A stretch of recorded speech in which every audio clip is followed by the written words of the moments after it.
Petit sujet psychologique, Oscar Miani reçoit Éléonore Tarlet, psychologue et psychothérapeute.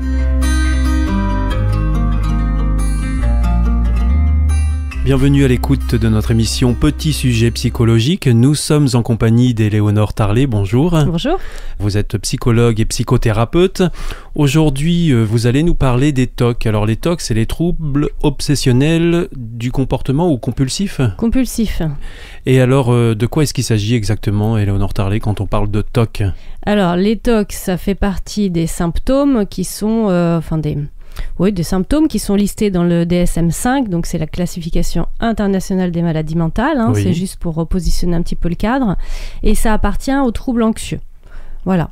Donc le TOC, ça veut dire trouble obsessionnel compulsif, et en gros, vous connaissez certainement des gens qui ont ça, c'est des gens qui ont des manies ou des rituels de vérification, de comptage, de lavage de mains.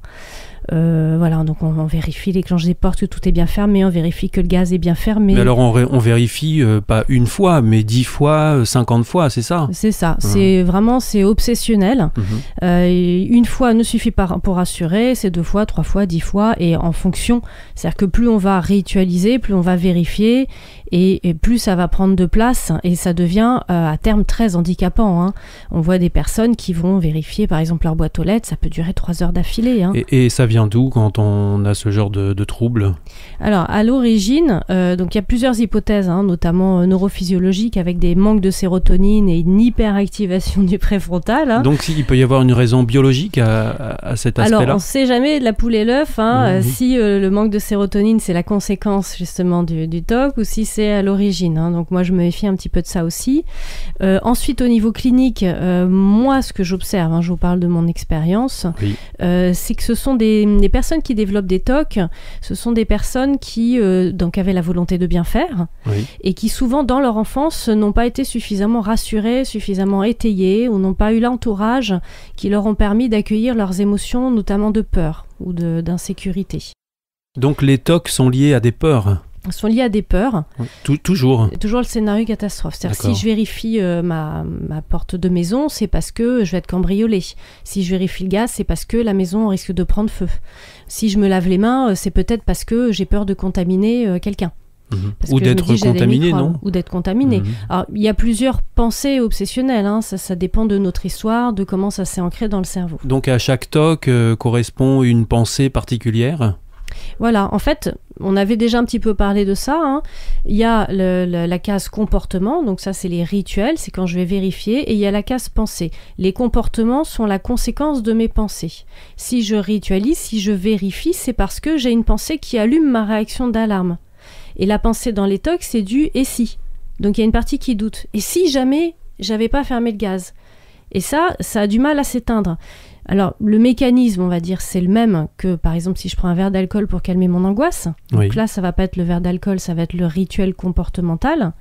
Mais on va être dans le même cercle vicieux. C'est-à-dire qu'en fait, plus je ritualise, plus je vais avoir besoin de ritualiser pour calmer le même niveau d'angoisse, et moins ce sera efficace. Et c'est comme ça que ça va prendre de plus en plus de place et que ça risque de devenir handicapant. Oui, ça peut devenir complètement handicapant et pourrir la vie de la personne. Ah oui, complètement. Et ce qui est vraiment compliqué, c'est que souvent, là c'est en train de changer, mais les gens hésitaient à aller consulter parce qu'on a honte de ça. Parce qu'en fait, on se rend bien compte que c'est disproportionné. Juste pour finir sur ce que j'observe, souvent les personnes dans leur entourage ont été un petit peu laissées tout seuls dans leur gestion émotionnelle, c'est-à-dire que quand ils ont été dans des situations, petits garçons, petites filles, où ils ont eu peur, où ils auraient eu besoin d'être rassurés ou d'être compris ou d'être accueillis, ils ont été tout seuls. Donc c'est comme s'ils avaient installé en interne un système de réassurance. Donc je vérifie, on voit d'ailleurs souvent des préados qui démarrent des TOC. Si je passe sous cette porte 10 fois, ma grand-mère va pas mourir. Alors je vous dis ça paraît absurde, mais en fait dans la tête de l'enfant, ça peut être conditionné comme ça parce que le jour où sa grand-mère est morte, on lui a appris juste après qu'elle soit passée sous cette porte, ou l'inverse. Donc il va y avoir des choses qui nous de l'extérieur nous paraissent absurdes, mais qui font sens pour le cerveau. Et alors, on peut se sortir de ce genre de choses, Éléonore Tarlet, on peut vraiment aider quelqu'un qui est envahi par ces troubles-là? Oui, tout à fait. Alors, plus on le prend tôt, mieux c'est, parce que sinon, on va dire, ça crée des automatismes de pensée, un petit peu comme quand on apprend à conduire. Au démarrage, on est un peu dépassé. Et après, on va arriver à passer les vitesses, à embrayer, à regarder dans le rétro sans se poser de questions. Ça va devenir automatique.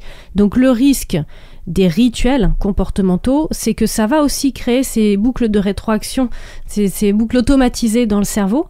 Et comme quand je vais conduire, je vais ritualiser. Et il y a des personnes qui ritualisent, elles se rendent même plus compte qu'elles ont vérifié 10 fois la porte, parce que ça devient un automatisme.